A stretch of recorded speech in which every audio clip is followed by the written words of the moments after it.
Mulai tanggal 21 Februari ini, pemerintah secara nasional memberlakukan aturan kantong plastik berbayar untuk mengurangi penggunaan plastik yang bisa merusak lingkungan.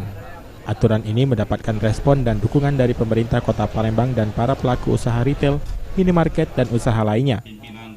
Para pelaku usaha ini menandatangani kesepakatan untuk memberlakukan plastik berbayar bertepatan dengan peluncuran kantong plastik berbahan singkong di Hari Peduli Sampah.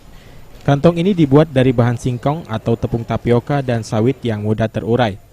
Plastik ramah lingkungan ini bisa menjadi alternatif bagi masyarakat dan pelaku usaha untuk meminimalisir penggunaan kantong plastik. Di Palembang sendiri dalam satu hari bisa menghasilkan sampah hingga 650 ton. Untuk mengurangi volume sampah inilah, pemerintah Kota Palembang telah menerbitkan perwali untuk penggunaan plastik organik ramah lingkungan. Kerjasama dengan para pelaku usaha terkait penggunaan kantong plastik berbayar. Nah, Kota Palembang saat ini sudah bekerja sama melalui BUMD PT Patralog terkait dengan sampah organik kantong plastik organik Impi-Plus yang terbuat dari singkong.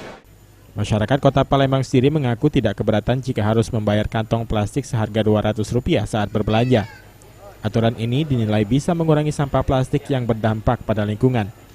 Kalau sekarang kalau belanja pakai plastik berbayar, Pak? Ya, sudah tahu. Sudah tahu.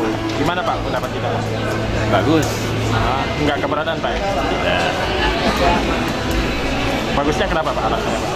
Untuk mendukung sampah supaya jangan berlebihan. Aprianto, PAL TV.